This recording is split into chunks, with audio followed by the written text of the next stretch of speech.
Tonight, I want to tell you a story.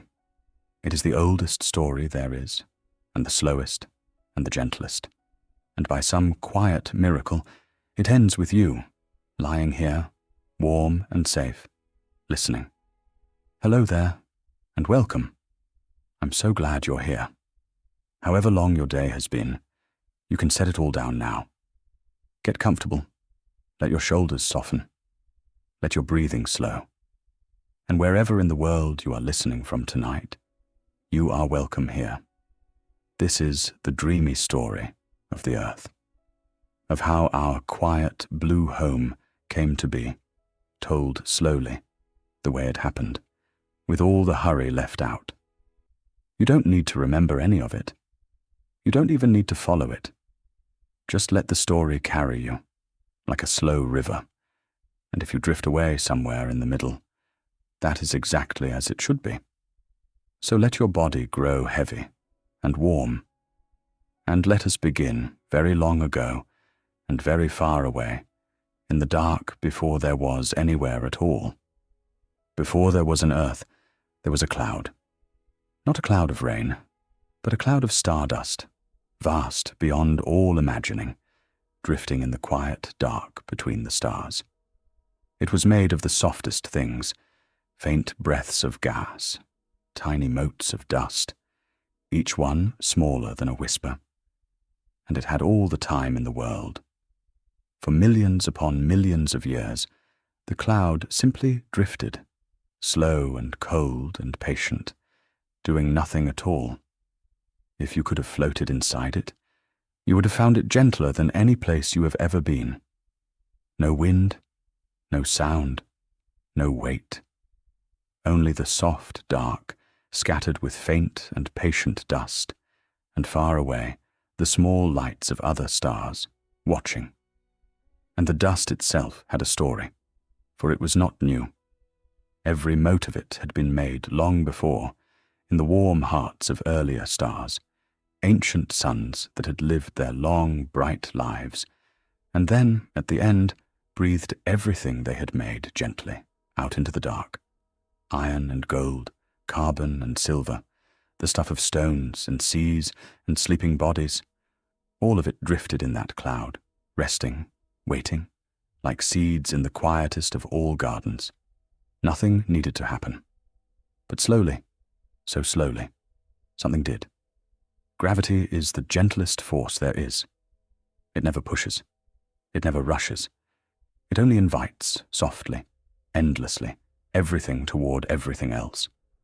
And over ages too long to imagine, the cloud began to accept the invitation. Mote drifted toward mote. Wisp folded into wisp. The vast cloud, without any hurry at all, began to gather itself, the way down feathers settle in a quilt, the way snow settles on a field. And as it gathered, it began, very slowly, to turn. Imagine it. A cloud wider than 1,000 solar systems, turning once in an age, tightening by a breath in a century. Everything that was ever going to be, your mountains, your oceans, the iron in your blood, the calcium in your quiet bones, all of it swirling together in one slow, patient, spiraling dance, drawn gently inward and around, inward and around. The middle of the cloud grew thick, and then dense, and then warm. And one day, after 100 million years of gathering, the heart of the cloud grew warm enough to do the most wonderful thing matter can do. It lit, softly at first, deep inside, a glow, and then steadily, faithfully, the way embers take in a fireplace, the young sun began to shine. The first light spread out through the spiraling dust, and the great dark cloud, for the first time, saw itself golden and turning, a wheel of glowing haze around a newborn star. That light has never gone out. It is the same sun that warmed your face today, or will warm it tomorrow. It has been shining, without one single flicker of interruption, since before the earth existed, and it will shine on, calm and faithful, long after this story ends tonight, and long after every story ends. Of all the constant things, it is the most constant. You have never known a day without it, and you never will. But our story is not about the sun. It is about a small patch of leftover dust, circling that new light, third ring out in the quiet. The dust in that ring did what dust does. It drifted, and it touched, and it clung. Motes became grains. Grains became pebbles. Pebbles, over slow ages, became drifting boulders, turning softly in the sunlight, casting long, slow shadows on one another as they passed. There was no ground yet, no up or down. Only a river of stones orbiting the young sun, gently finding one another in the dark. And here is a gentle truth about how worlds are made. They are made the way snow settles into drifts, not all at once, not by force, but flake by flake, arrival by arrival, each small piece adding its little weight to the whole. The bigger the young earth grew, the more gently and surely it invited the nearby stones to join it. And one by one, over millions of patient years, they came home. The little world grew round, the way all gathered things grow round, the way a drop of water is round, because roundness is what softness makes when it is left in peace. It swept its path around the sun, clean and quiet, gathering the last of the dust, like a careful hand wiping a table. And when it was done, there it hung, a new world, warm from its own making, glowing softly in the dark, turning in the sunlight. The earth, at the very beginning of its long, long life. It was not yet the home you know. It was young and warm and molten, a world of soft, glowing stone, more like a slow ember than a garden. But even then, in its first age, it was already doing the things it would do forever. It was turning, gently, giving itself the first days and the first nights. It was circling the sun, giving itself the first years.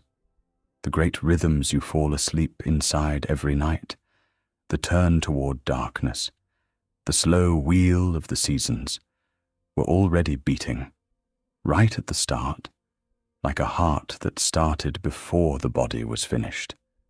And quite early in its youth, the earth was given a companion. Out of the same neighborhood of stone and dust, in ways gentle and ways dramatic that we can let the astronomers worry over, a second, smaller world took shape close by and settled into a slow circle around the first. The moon, pale and patient and faithful. From that age to this, it has never left. It has circled the earth billions of times, never hurrying, never straying, the longest and quietest companionship in the whole story of our sky. And the young moon was close then, far closer than it is tonight, and it hung enormous in the glowing sky of the young earth, and the two new worlds turned together in the dark, keeping each other company before there was anyone to see. If the story had ended there, it would already have been beautiful. A warm stone world and its silver companion circling a golden star, in a universe with all the time in the world. Let us rest a moment in that early age, before anything more happens, because it deserves a slow look. Picture the young earth at night. The glowing ground has dimmed to a soft ember red, patient as a hearth after midnight. Above it, the sky is clearer than any sky you have ever seen, for there is no dust of cities, no haze of forests, nothing at all between the warm stone and the stars. The Milky Way pours across the dark from one horizon to the other, brilliant and silent. The enormous young moon climbs slowly, so close it seems you could warm your hands at its pale light. and its glow lies across the smooth stone plains, like silver cloth. There is weather, of a soft kind. Warm hazes rise and drift. Slow winds, the first winds, move over the face of the world with nothing to rustle and nothing to ring. The quietest winds that ever blew, wandering over a world with no leaves, no grass, no strings for the wind to play. When they pass over the low places, they stir the faint mists into gentle rivers of cloud, and the moonlight silvers those too, and the young world turns. That is the heartbeat of this whole story, and it began here, and it has never once paused. The ember lands rotate slowly into shadow, rest through the long starlit dark, and roll gently back into the light of the young sun, morning after morning after morning, before anything existed that could be glad of a morning. The earth practiced its days and nights alone, faithfully, for millions of years, like a lullaby sung in an empty room, so that the rhythm would be perfect when, at last, there was someone to rock to sleep. And all the while, beneath the quiet surface, the earth was arranging itself, in the unhurried way of heavy things, the iron of the old stars drifting in the young world's warm interior, settled slowly toward the center, the way the heaviest dreams settle to the bottom of a long sleep, and gathered there into a great glowing heart of metal. And that heart, turning as the planet turned, wrapped the whole world in something invisible and kind, a vast, gentle shelter of magnetism, arching from pole to pole, far above the sky. You cannot see it, but it is over you tonight. It has been over every night this world has ever had. It turns aside the harsh winds of space the way a good roof turns aside the rain, and it asks for no thanks, and it never rests. The earth built its own roof before it built anything else. Even a planet, it seems, begins by making a safe place to sleep. So there it turned, roofed and warm and companioned, a young world with its silver moon, its ember evenings, its patient starlit nights, every ingredient of peace, gathered and waiting. But the earth was only beginning. Slowly, over its first hundreds of millions of years, the young world began to cool, the way a cup of tea cools on a windowsill, the way a hearthstone cools after the fire burns low. The soft glowing surface darkened and dimmed and gently hardened, and for the first time, the earth had something it had never had before: a skin of stone, a ground, a place where one day things could stand. And as the world cooled, the sky above it began to change. The young earth had breathed out from its warm interior great veils of mist and vapor, and for ages that vapor had simply hung in the hot sky, waiting. But now, over the cooling stone, the air itself grew cooler, and the vapor did what vapor does when it cools. It gathered into clouds, the first clouds. Imagine them. No one had ever seen a cloud before, and there was no one to see these. But they gathered anyway, vast and grey and soft, over the whole face of the young world, thickening, deepening, growing heavier, age upon age, until at last they could hold their gift no longer. And then, on a day no one will ever know, in a place no map will ever show, it began to rain. The first rain. The first drops that ever fell, falling out of the first clouds, onto the warm young stone. And when they landed, the warm ground turned many of them straight back into mist, and the mist rose, and cooled, and fell again, and again, and again. And this is the part of the story I most want you to rest inside, because it may be the most soothing thing that has ever happened. It rained for a very, very long time. Not for an afternoon. Not for a season. The rains of the young earth went on for lifetimes upon lifetimes. Thousands upon thousands of years of steady, endless, patient rain, falling on stone, whispering into valleys, streaming down the young hills, gathering in every hollow of the world. The sky emptied itself into the land, slowly, generously, for ages. If you had been there, warm and dry in some sheltered place, it would have been the greatest sleeping weather in the history of the universe. The endless, grey, soft sky, the steady voice of the rain, going on, day into night into day, with nothing to interrupt it, and nowhere it needed to be. The whole planet, wrapped in one long, gentle storm, being washed toward its future. Stay in that rain a little while. There is no better place in the whole story to be drowsy. Imagine you could rest there, in some warm, dry hollow of the young stone, wrapped and sheltered, watching the first rain fall. It falls the way all the best rain falls, steadily, generously, without wind and without thunder, straight down out of a soft grey ceiling that goes on forever.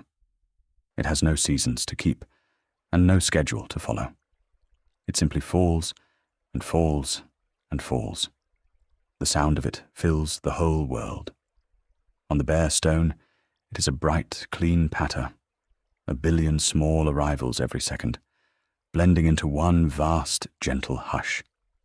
In the hollows it deepens, as the water gathers, into the soft speech of rain on water, rings spreading into rings, spreading into rings.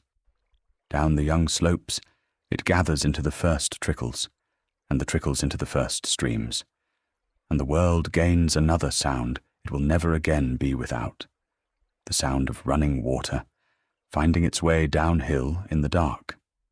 Days of it, years of it, centuries. The rain becomes the weather, and the weather becomes the age.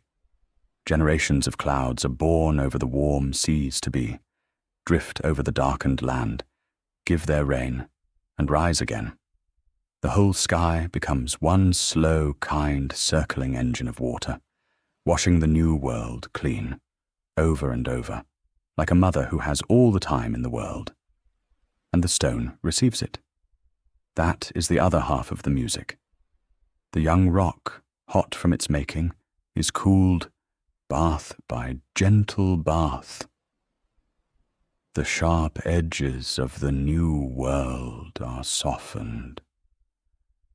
The dust of creation is rinsed from every surface and carried down, streambed by streambed, to gather in the low places as the first soft sediments, the first mud, the first cushioned floors of the coming seas.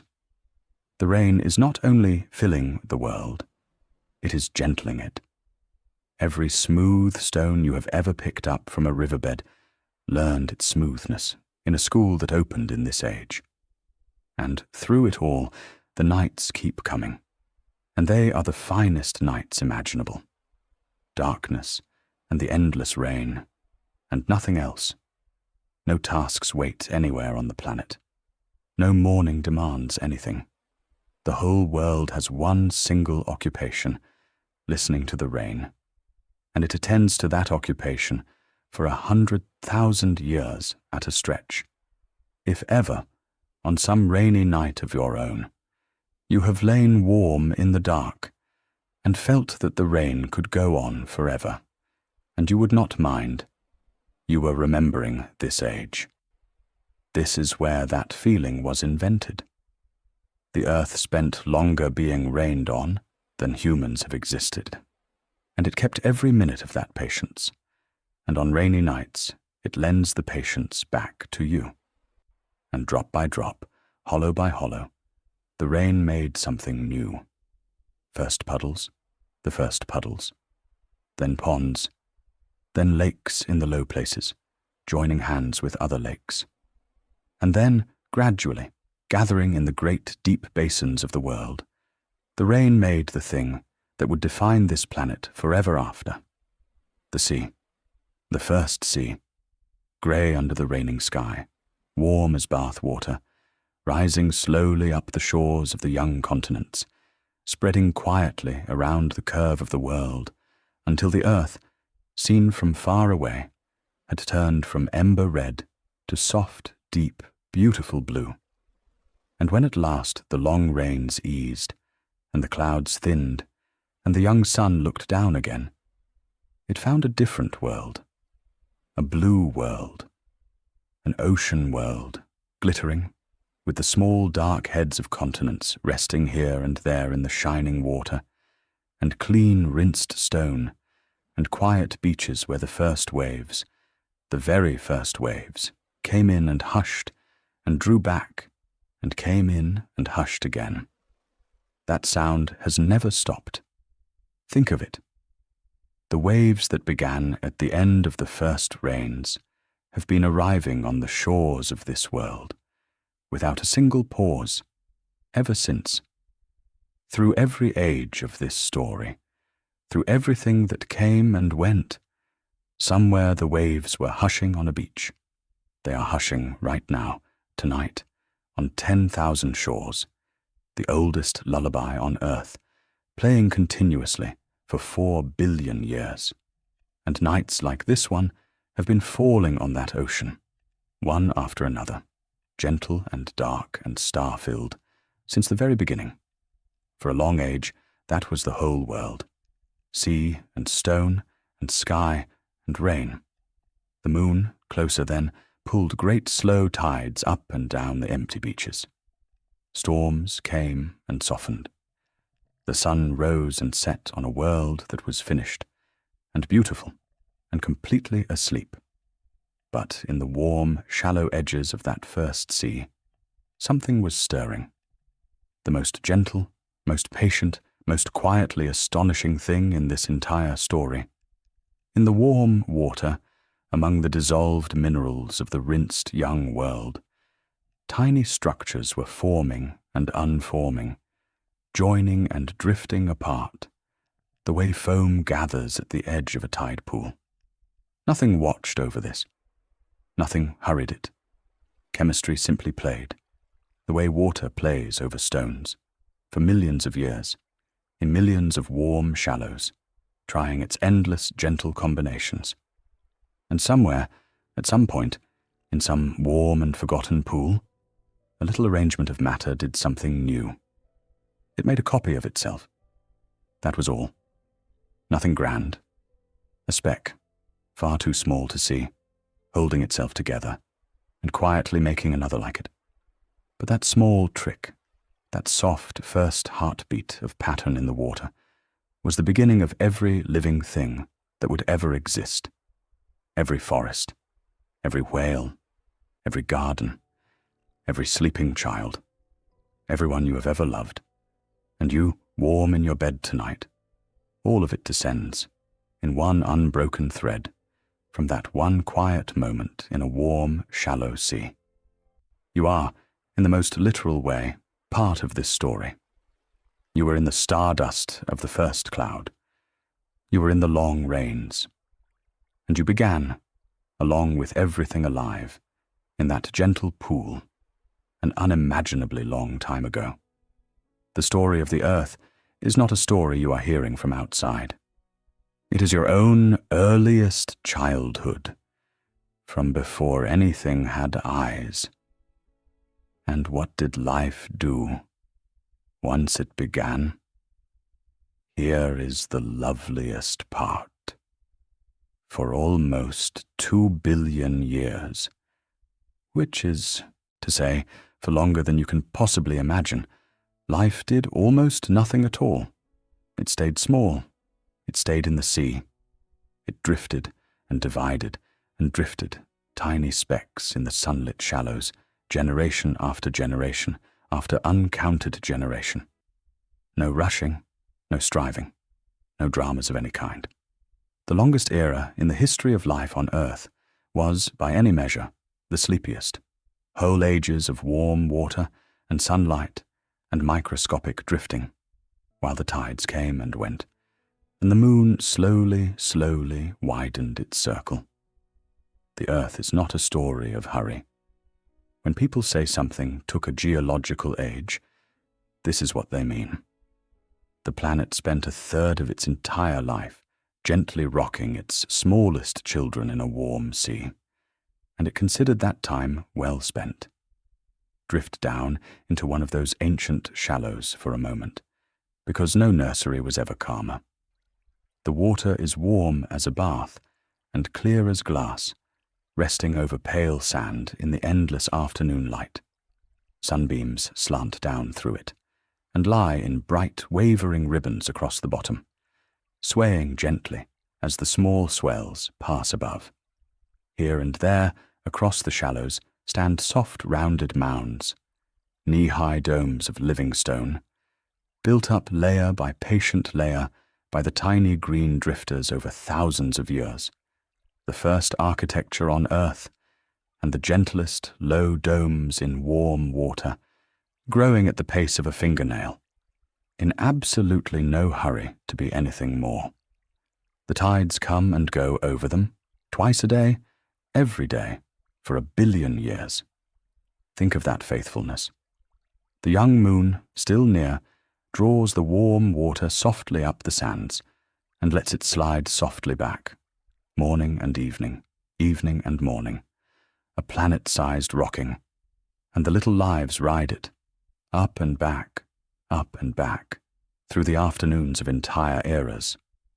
Whole mountain ranges rose and wore away inland while the shallows rocked. Continents wandered the width of oceans while the shallows rocked. The rocking outlasted everything, because rocking, as every sleeper knows, is the most durable thing there is. And the evenings of that age. The sun goes down over a world of water and stone, and the sky does what it has done every evening since the first, softening through gold and rose into deep and deeper blue. The warm shallows hold the last light longest, glowing faintly at the rim of the dark land. The stars come out in their thousands over a planet where nothing has eyes, and shine all night on the black glass of the sea, and the little domes rest beneath the water, and the tide breathes in and breathes out, and nothing anywhere is wrong, and nothing anywhere is waiting. That was the longest era in the history of the world. Peaceful evenings, uncounted, unwitnessed, unhurried, laid end to end for 2 billion years. Whatever else this story teaches, it teaches that the universe does not mind slowness. The universe is mostly made of slowness. The rush of a human day is the rare and temporary thing. The deep calm you are sinking toward tonight is the ordinary condition of the world, the oldest normal there is, and it has been waiting under everything, all along, like the shallows under the light. But those tiny drifters were doing something, quietly, all along. The little green ones among them had learned the loveliest trick of all, the one the forests still use. They had learned to drink sunlight, and as they drank it, age after age, they breathed out, as a gift they did not know they were giving, tiny sighs of oxygen into the water and the sky, one sigh at a time, from something too small to see. There has never been a slower way to change a world, and there has never been a surer one. And yet it worked, over hundreds of millions of years, sigh by microscopic sigh. The sky of the earth was gently remade. The air you are breathing right now, this breath, and this one, slow and warm in the dark, was exhaled into being by countless tiny green lives in an ancient sea, each one adding its almost nothing to the whole, until the almost nothings became the sky. There is a lesson folded into this planet, and it repeats it in every chapter. Small things, given time, make everything. Dust makes worlds. Drops make oceans. Sighs make skies. Nothing about your earth was ever made quickly, or loudly, or all at once. It was all made the way you are falling asleep right now. Gradually. Softly. One small letting go at a time. And high above those patient seas, the sky itself had one more gift to give.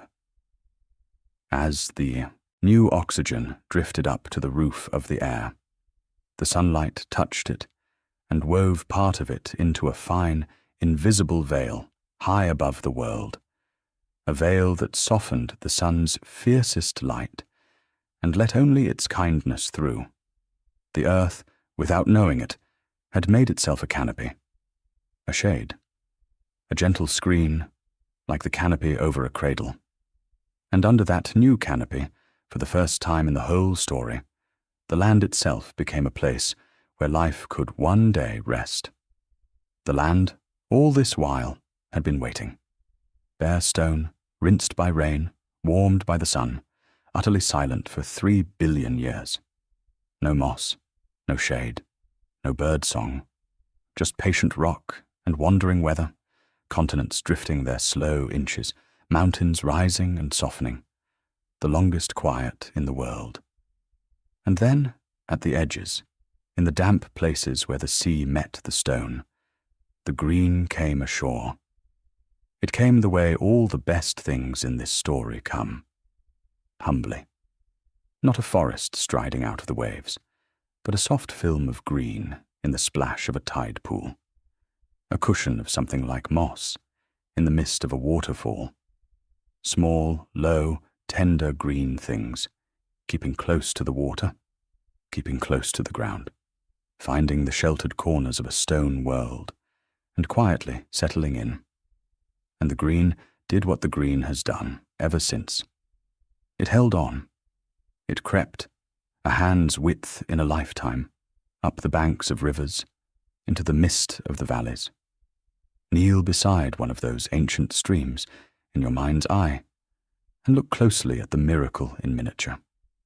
A film of green on a wet stone, soft as felt. A cushion of moss in the shadow of a boulder, no bigger than your palm, holding its little store of rainwater like a treasure. Thin green threads finding the cracks in the rock and settling in, unpacking, calling it home. Each small pioneer lives its quiet life, and when it is done, it lies down where it grew and becomes a whisper of softness on the stone, and the next generation grows a little easier in the bed the last one made. That is how soil was invented, and it is worth knowing, because you will sleep tonight on a planet wrapped in it. Soil is simply the accumulated rest of everything that ever grew. Softness laid down on softness, life's own mattress, thickened over 400 million years from a green film on wet rock into the deep, dark, comfortable ground that holds the forests up and lets the gardens grow. The earth began as bare stone, and life's first great project, before anything else, was upholstery, and the creeping green made, on the silent land, the first tiny hush of a new sound. Rain on leaves. The very first time that sound ever played, the sound you may fall asleep to on some rainy night, it played on tiny leaves at the edge of an ancient stream, with no one to hear it. It has been playing continuously, somewhere on earth ever since, through every age and every weather. The longest-running performance in the world, still on tonight, in 100,000 forests, to an audience mostly asleep, which is exactly how it likes them. Give the green an age or two, and see what it does. It grows up. The mosses were joined by ferns, and the ferns rose taller, and taller still, and there came an age when the low green fuzz on the land had become something the earth had never seen before. The first forests. Great, damp, dripping, dreaming forests, deep with giant ferns and towering soft-barked trees, wrapped in mists, laced with slow rivers, spreading across the continents, until the land, seen from above, had turned as green as the sea was blue. And in those first forests began the deepest quiet hush this world has ever known, the hush you can still find today in the heart of any deep wood, that green, breathing, cathedral stillness. It was invented then. It has been continuously in stock, somewhere on earth, ever since. Walk into one of those first forests for a moment, in your mind's eye, because nothing on earth has ever been sleepier. The light comes down, green and slow, filtered through canopies of enormous fern fronds, each one wide as a boat's sail, arching and layering overhead until the sun arrives at the floor as a soft emerald dusk. The air is warm and damp and utterly still, thick with the green breath of 1,000,000 plants and the sweet dark smell of the first true soil. Everything drips, gently, endlessly. The morning's mist condenses on the high fronds and travels down, frond to frond, in slow, fat drops, so that even on rainless days, the forest quietly rains on itself all day long, a soft, irregular music of drips on leaves, drips on moss, drips into hidden pools. And through the green dusk, the first slow rivers wind. They are tea-colored with the steeping of ancient leaves, and they move without hurry between banks of deep moss, sliding around the great pale trunks, pausing in wide, dark pools where the surface lies so still that the whole cathedral of the canopy rests reflected in it, upside down and dreaming. Mists gather over these pools each evening and unspool along the water through the night, and the huge soft moon, when it finds a gap in the canopy, lays its light down on the moving water in slow silver scales. There are no birds yet to sing in these first forests, and that is its own deep wonder. The great green halls stand in a silence deeper than any wood will ever know again. A silence of dripping water and settling fronds, and nothing else. A whole planet's worth of forest, with no dawn chorus, no evening song, no wing beats in the dark. The forests spent their first ages learning quiet, and they learned it so thoroughly that they have carried a core of it ever since. When you stand in a deep wood today and feel the hush lean in around you, you are feeling the oldest habit of the oldest halls on earth. And the forests were doing something as they dreamed, the same generous thing the little green drifters of the sea had done before them. They were breathing the sky sweeter. Every frond drank sunlight all day and sighed out its small gift of clean air, and the forests were vast, and the ages were long, and frond by frond, sigh by sigh, the whole atmosphere of the world was softened and enriched, and the sky above the green continents became more and more the mild and generous sky you will sleep beneath tonight. The forests breathed in, the forests breathed out. Seasons washed over them, ages washed over them. Dragonflies with wings like fans drifted down their misty aisles. Rain fell on 1 billion leaves, and the world settled into the rhythm it has kept in one form or another ever since. Green land, blue sea, soft sky, turning gently in the sunlight, sleeping gently in the dark. Life, meanwhile, kept exploring in its unhurried way. In the seas it had become fish, silver, and drifting. Some of the fish, over immense stretches of time, found their way into the rivers, and the shallows, and eventually, with the patience of whole eras, onto the soft green land itself. Nothing about this was sudden. A fin became a little more like a foot over a span of time longer than all of human history, tried and adjusted and gently improved across 1,000,000 generations of small lives, each one simply living, none of them in any hurry at all. And so the land, which had been silent and then green, now became inhabited. Small creatures rustled in the ferns. Larger ones drowsed in the swamps.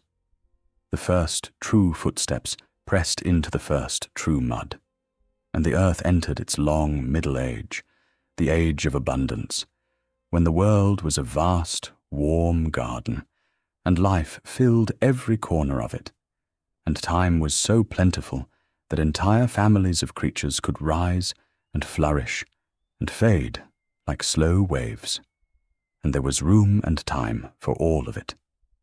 This was the age of the great gentle giants, too.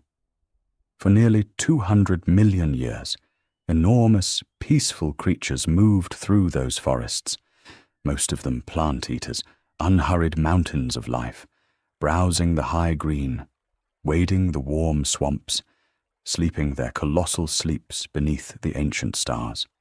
Whatever else those ages held, imagine only this from them: a vast, warm evening, 100 million years ago. A slow herd settling at the edge of a lake, the huge, soft sounds of huge, soft breathing. The same moon, a little closer then, rising over the water. The world has always known how to do a peaceful evening.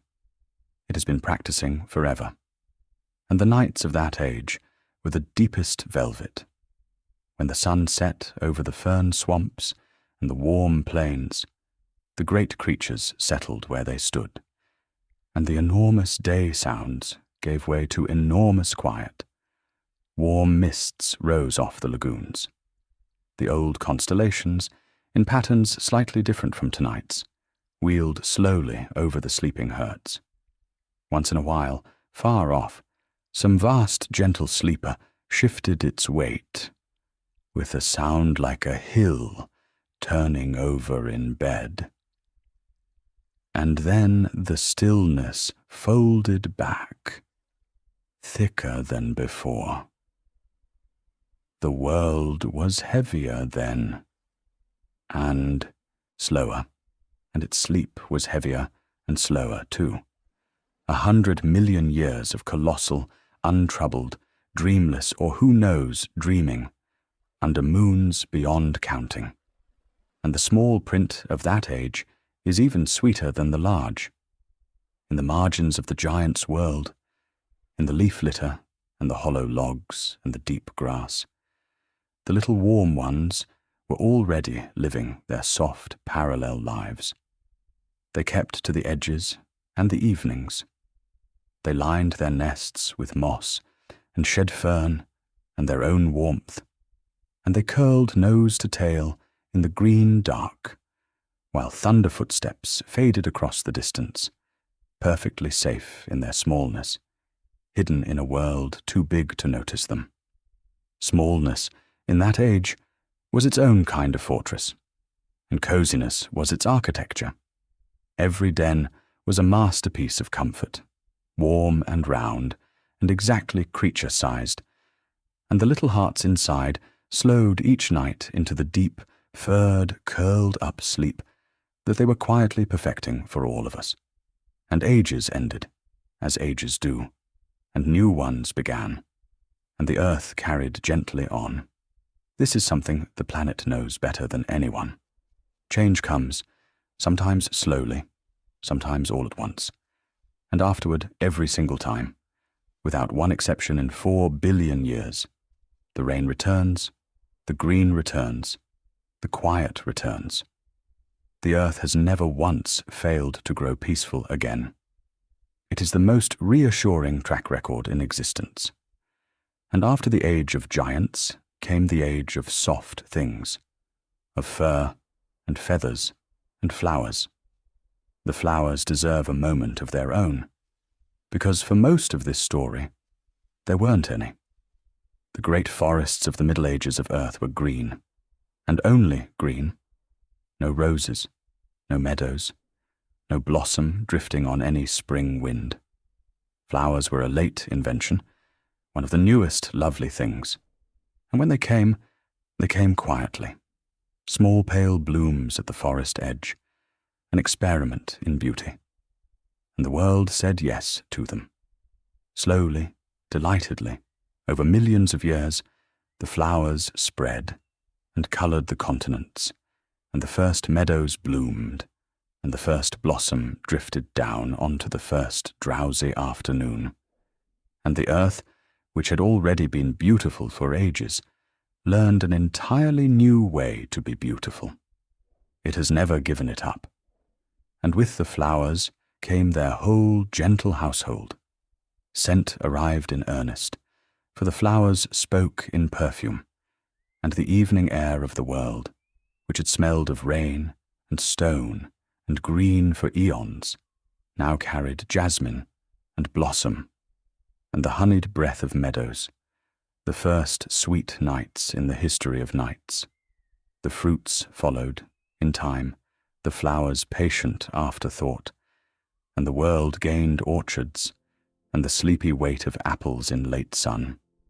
And the bees came too, the flowers' small devoted companions, filling the warm afternoons with the drowsiest working sound ever made, that low contented humming among the blooms, which has been the soundtrack of lazy summer days ever since. The whole gentle furniture of a summer garden, the colour, the scent, the hum, the blossom drifting on the air, every piece of it was invented in this one late, generous chapter, as though the earth, nearing the end of its long preparations, had decided that its guests, whenever they arrived, deserved flowers on the table. The creatures of this newer, softer world were mostly small and warm and furred. They had quick hearts and gentle habits, and many of them did their living in the safety of the night, and their sleeping curled in burrows, in hollows, in nests of leaf and moss, through the warm drowse of the day. Warm sleep, the kind of sleep you are drifting toward now, the kind with a slow heartbeat and a curled body and dreams moving softly through it, was perfected in that age, in 100 million hidden dens, by our own small, distant, faithful ancestors. They are in you too, those little sleepers. When you pull the blanket closer and curl a little deeper into the warm, you are doing a very, very old thing. You are doing what the soft ones did, in the ferny dark, while the giants drowsed outside, 100 million years before the first word was ever spoken. Your body remembers how. It has never forgotten. That is why it feels the way it feels. And the ages rolled on, gentle and immense. Mountains you know by name rose in this era, pushed up slowly, an inch a year. The Alps, the Himalayas, wrinkling gracefully into the sky like a quilt drawn slowly together. Give that its slow moment too. The highest places on earth, the great white summits that seem the very picture of the eternal, are among the younger things in this story, still rising tonight, still gaining their quiet inch while you sleep, lifted by the patient drifting of continents that move at the speed your fingernails grow. Somewhere in the Himalayas at this very minute, the roof of the world is easing imperceptibly upward in the starlight, without a sound, without an effort, the way everything worthwhile in this story has always risen, and the snows gather on the new heights, and the glaciers begin their slow, white housekeeping, and the meltwater sets off downhill to become the great rivers, the Ganges and the Rhine and the rest, so that even the busiest waters of the modern world are at their source only mountain snow, resting, then letting go, then finding the gentlest available way home. Every river is downhill all the way. It is the laziest and wisest route there is, and it waters the whole world. Whales, whose ancestors had once walked ashore, changed their minds in the unhurried way of this planet, and over millions of years returned to the sea. And there is something so gently reassuring in that. Even a whole family of creatures may try the land for an age, and reconsider, and wade quietly back into the old blue comfort. And no one in 4 billion years has ever said a word against them. They became the largest and among the calmest creatures the world has ever made, drifting through the deep blue rooms of the ocean. And they began singing the slow songs they still sing tonight, long patient notes that travel for hundreds of miles through the dark water, so that the deep sea of the recent world became what it remains, a vast, dim hall laced always with distant, unhurried music.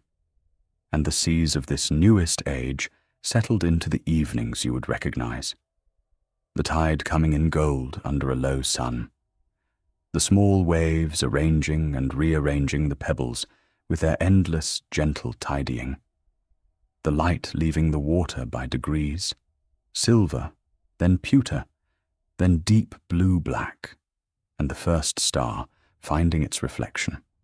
The old ocean had been doing evenings for 4 billion years, but in this late age it did them with everything assembled at last, the gulls settling on the darkening rocks, the whale song threading the deep, the moon path laid down bright across the swell, the whole finished orchestra of a peaceful shore, playing the arrangement it still plays tonight. Grasses spread across the open lands, and the world learned yet another new sound, the long, soft hush of wind over grass, thousands of miles of it, bending and rising like the breathing of the land itself. Stand in it a moment at evening, in that first age of grass. The plain runs gold to every horizon, and the low sun lights every seed head from behind, so that the whole world seems strung with small, warm lamps swaying. The wind comes through in long, slow waves you can watch arriving from a mile away, bowing the gold toward you, hushing past, straightening away behind, wave after wave after wave, the land practicing the ocean's oldest trick. It is the softest large sound the earth has ever made, and once the grasslands opened, it never stopped. It is hushing across some darkened prairie right now, this minute, with the patience of the thing it imitates. Autumn was invented somewhere in here, too, in the newer forests, the ones that learned to let go of their leaves and rest through winter. And this deserves its own slow moment, because autumn may be the wisest thing a forest ever thought of. Consider what the trees decided. When the light grows short and the cold leans in, do not fight and do not fear. Gather what matters into your deep and quiet heart. Dress once in your finest gold and crimson as a kind of thank you to the year, and then let go, leaf by leaf, without one moment of regret, and sleep. Stand bare and unbothered through the storms, resting, while the fallen gold feeds the ground at your feet. And when the light returns, as the light always returns, wake and green, and begin again.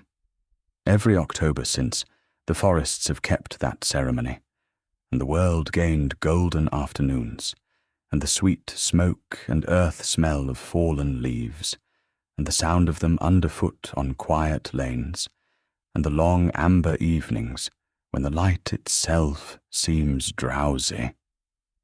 The trees have been demonstrating 100 million autumns running, the deep annual lesson that letting go is not an ending, but a kind of sleep, and that everything that sleeps returns. You are about to prove them right again tonight. And the ice came and went and came again in the most recent chapters, great slow tides of white flowing gently down from the poles over tens of thousands of years, and easing back and flowing down again. Even the ice was patient. It carved the valleys tenderly over ages and left behind the lakes, thousands upon thousands of them, cupped in the green, mirroring the sky. Nearly every calm lake you have ever stood beside was a gift of the slow ice. The stillest waters on earth were made by the slowest force on earth.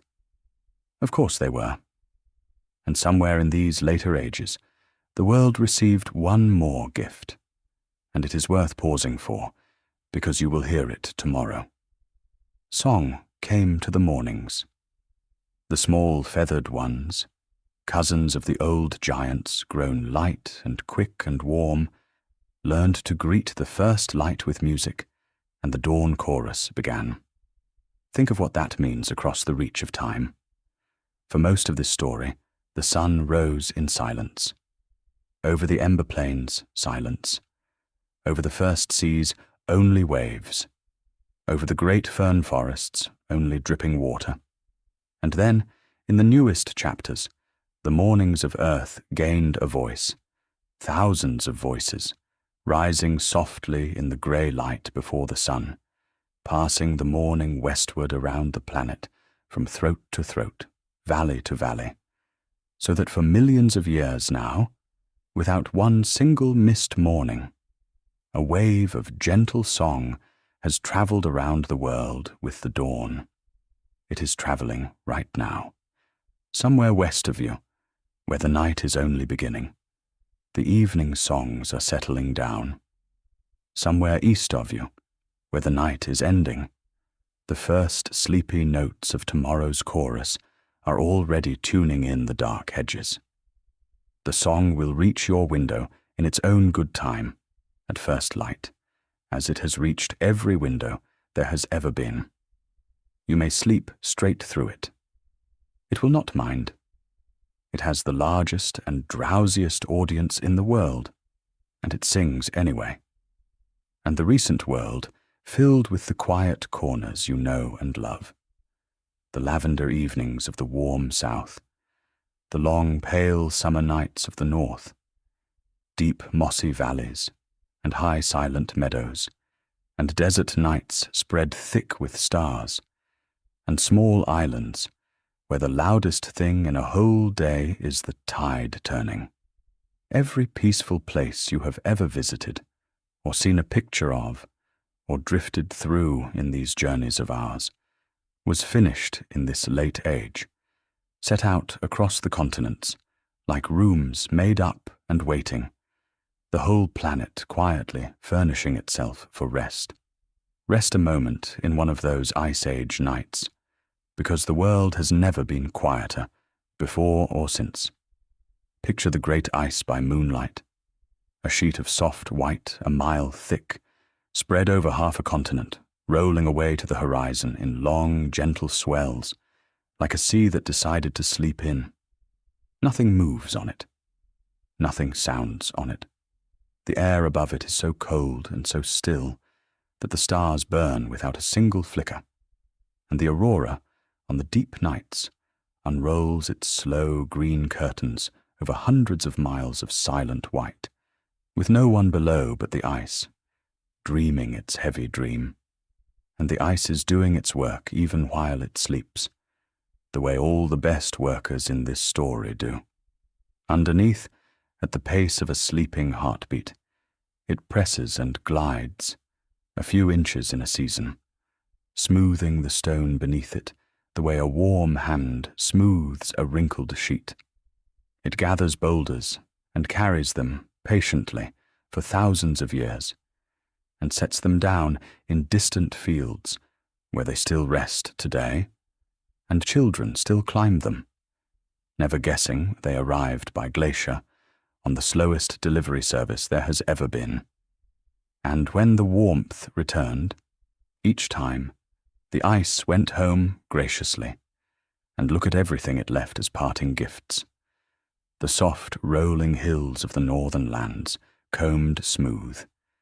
The deep, still fjords, carved and then filled with calm sea. The lakes, those thousands upon thousands of lakes, each one a bowl the ice pressed gently into the land, and filled, on its way out, with the clearest water in the world. And the rivers of melt, running bright and cold from the retreating white, braiding silver across the new plains, watering the first meadows of the newest world. The winters, you know, the honest cold ones, with snow settling deep, and the world gone hushed and white for a season, are the small souvenir of that age, the great ice returning briefly each year, like a grandparent visiting, doing in one quiet January exactly what it once did for 50,000 years at a stretch. When the snow silences your street some winter night, that is the oldest silence in the recent world, paying its annual call. It always leaves again in spring. It learned that from the great ice, which always, every single time, made way for the green. And then, quite recently, at the very end of this enormous story, so recently that if the whole history of the earth were a single night's sleep, this would be the last few seconds before waking, there came a new creature, clever and curious and upright, walking the grasslands, following the rivers, wondering at the moon, us. And here is the gentlest thing I can tell you about our own small chapter. Long before we built anything, before wheels, before writing, before walls, the very first thing our ancestors made, on the very first evenings, was the thing you are inside right now.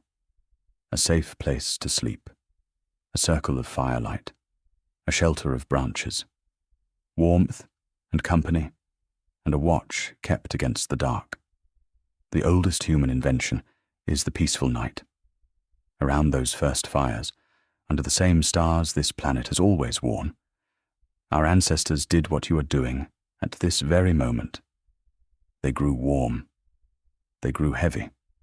They listened to a low voice telling a story, and their eyes closed, and the story carried on without them. And no one minded at all. Every night since, without a single break, that scene has repeated somewhere on earth. The fires became hearths, the hearths became lamps, the shelters became cottages and cabins, and the room you are lying in now. But the night itself, the safe, warm, human night, has been handed down unbroken, evening after evening, for 100,000 years, from those first fires directly to your pillow. You are the newest keeper of the oldest comfort there is. And what a lineage of evenings it is, when you lay it out like a long hallway of lit rooms. The cave mouths with their banked embers, and someone always tending them.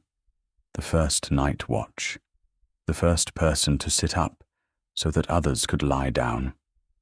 The round houses of the first villages, smoke rising sweet through the roof into the frost, children asleep in heaps like the meerkats of the old plains. An elder's voice going quietly on about the day the river rose, long past the point where anyone was awake to hear it. The oil lamps of the first cities, small clay boats of light in 10,000 windows, and watchmen calling the calm hours across the rooftops. All's well, down streets that are dust now, in languages no one has spoken for 50 centuries, and the message still exactly right. the candlelit farmhouses through the long winters, the whole family drawn into one warm room, while the snow leaned on the shutters, the ship's lanterns swaying gently over hammocks on dark oceans, the first street lamps, lit one by one at dusk by a walking lamplighter, so that whole towns watched their evening arrive on foot, at a stroll, holding a small flame. The railway sleeper cars rocking through the night countryside, their little golden windows sliding past sleeping farms, sleepers passing sleepers at 60 miles an hour, everyone rushing gently toward morning while lying perfectly still. And now, tonight, the lit windows of the world. Billions of them. If you could drift high over the dark side of the earth this minute, you would see the whole human story glowing softly below you, the same warm signal repeated from the first campfire to the last apartment window. Here is warmth, here is shelter, here someone is safe for the night. Your own window is among them, one small light in the oldest constellation there is, the constellation of the resting. You are the newest keeper of the oldest comfort, and you are keeping it right now, perfectly, just by lying still. And that, dear traveller, brings the story home. Because think of where you are. You are lying on a world that was once a cloud of drifting stardust, beneath your bed, beneath your floor, beneath the quiet streets and the sleeping fields, down through the cool stone. The same faithful earth that gathered itself out of the dark is holding you up, as it has held up everything forever. It has carried the long rains and the first seas, the green landfall and the great forests, the giants and the flowers, and the small warm sleepers. And now, with exactly the same steadiness, it is carrying you tonight, through the dark, around the same old sun. The earth is doing it right now, turning gently at its ancient, unhurried pace, carrying your room through the darkness toward tomorrow morning, which is already shining, quietly, on the other side of the world, making its patient way toward your window. You do not need to do anything to bring the morning. The planet is handling it, the way it has handled 4 billion years of mornings, without ever once forgetting, without ever once being late. And the rhythms you are resting inside were all made along the way of this story. The night around you, as old as the first turning. The seasons outside your window, as old as the first year. The rain, when it comes, still falling in the same voice as the first rains. The waves, still hushing. The moon, further off now and gentler, still keeping its faithful circle, still silvering the same seas. Nothing essential has stopped. The whole ancient machinery of peace is running tonight, all around you, in perfect order. Listen to how much of the story is still going on. This very minute, while you drift, the stardust is still gathering, in young clouds far away, into worlds that will have their own long stories. The rain of some warm front is falling on some patient stone, softening it by a breath. The tide is rising up 10,000 beaches at the moon's old invitation. The forests are exhaling the night's clean air over the sleeping continents. The glaciers are carving next epoch's lakes at the pace of a dream. The mountains are gaining their silent inch. The dawn chorus is warming up somewhere east of you, and the great story, without pausing, without hurrying, without needing anything at all from you tonight, is simply continuing, as it always has, in its own perfect time. And all it asks of you, its newest chapter, its softest and sleepiest development so far, is the one thing every chapter before you has done so well. Rest. You don't need to hold on to any of this story. Let it all drift away now, softly, like stardust settling, like the long rains sinking into the quiet ground. But perhaps, as you lie here at the very end of the story so far, you can keep one small and gentle thought. Everything in this story took exactly as long as it needed. The cloud was not rushed into a star. The rains were not hurried into a sea. The green took its ages coming ashore, and the flowers arrived precisely as late as they pleased. And none of it, not one chapter, was ever behind schedule. The earth has never once hurried. And look, just look, at everything it has made. And you are made of it, and by it, and exactly like it. The iron in your blood was forged in the old stars. The water in your body fell in the ancient rains. The sleep that is gathering in you now was perfected over 100 million patient years.